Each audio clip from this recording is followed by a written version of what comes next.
ज्यांनी संतोष देशमुखांच्या न्यायासाठी लढा दिला, ज्यांनी आंदोलन उभं केलं, त्याच मनोज जरांगे पाटलांचे आता संतोष देशमुखांच्या कुटुंबियांबरोबर मतभेद झाले आहेत। सरकारच्या प्रतिनिधीला माहिती आहे त्याच्याबद्दल काय आहे ती, आणि देशमुख कुटुंबाला माहिती। सरकारचे प्रतिनिधी आणि देशमुख कुटुंबियांची चर्चा सुरू झाली आहे। या चर्चांमुळे जरांगे साईडला पडले अशी खंत त्यांनी स्वतः व्यक्त करून दाखवली आहे। नेमकं असं का घडलं? खरंच जरांगे आणि देशमुख कुटुंबियांमध्ये मतभेद निर्माण झाले आहेत का?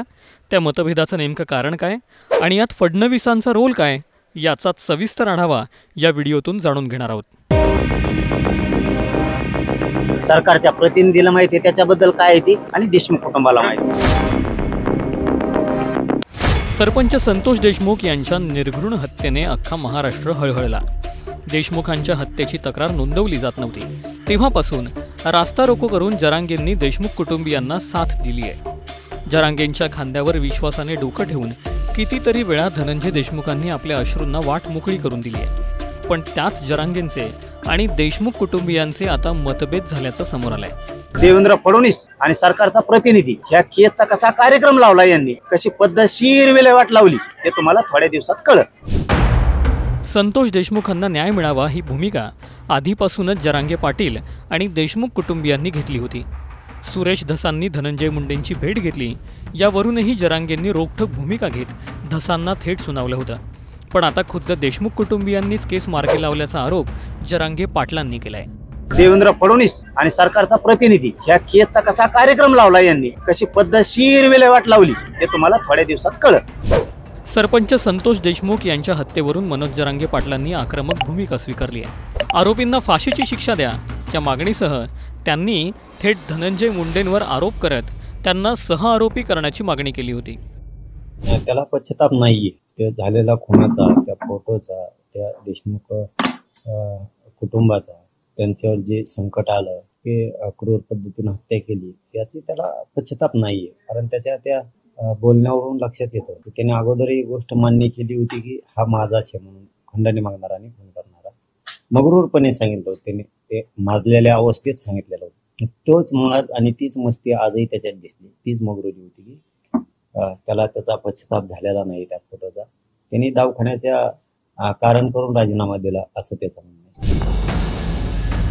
जरांगेंनी धनंजय मुंडेंसह अनेकांना सहआरोपी करण्याची मागणी केली होती, पण आरोपींची संख्या वाढली तर मुख्य प्रकरणाला वेगळं वळण मिळेल, मुख्य आरोपींना फाशीची शिक्षा होणार नाही, ही भूमिका देशमुख कुटुंबाने मांडली।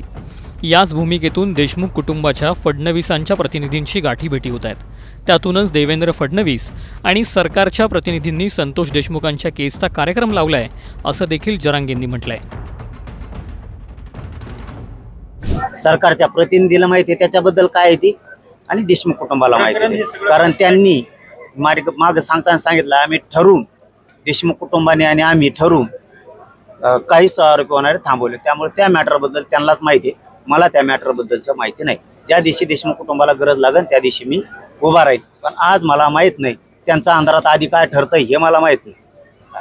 मी हे प्रामाणिक काम करणार, मी घेतो तो डायरेक्ट वैर, मला येत नाही छक्के पंजे खेळता, या बोटवर थोका घेणारी अवलाद आपली नाही। त्यामुळे त्यांनी जाहीर मीडियाला त्याच वेळेस सांगितलेलं आहे की आम्ही ठरवून, देशमुख कुटुंबाने आणि आम्ही, म्हणजे देवेंद्र फडणवीस त्या सरकारच्या प्रतिनिधीच्या माध्यमातून बरोबर डाव साधलाय।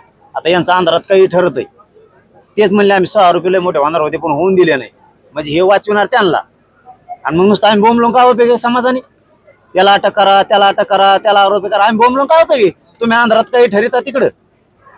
त्याबद्दलचं त्या दोघांनाच माहिती, सरकारच्या प्रतिनिधीला आणि देशमुख कुटुंबांना आपल्याला त्याच्याबद्दलचं माहिती नाही।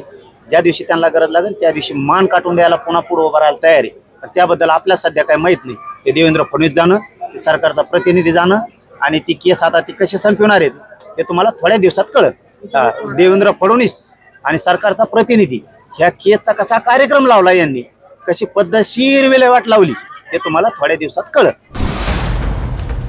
यावरून खरंच संतोष देशमुखांचा लढा थंड बस्त्यात गेला का? देशमुख कुटुंब मॅनेज झालं का? असे प्रश्न उपस्थित केले जात आहेत। रोखठोक बोलणारे जरांगे यावेळीही रोखठोक बोलून गेलेत। त्यांनी देशमुख कुटुंबाला गरज लागेल तेव्हा जीव देण्याची भाषा केली, पण देशमुख कुटुंबाच्या भूमिकेवरच त्यांनी प्रश्नचिन्ह उपस्थित केलाय। याबाबत तुम्हाला नेमकं काय वाटतं? कमेंट करून नक्की सांगा.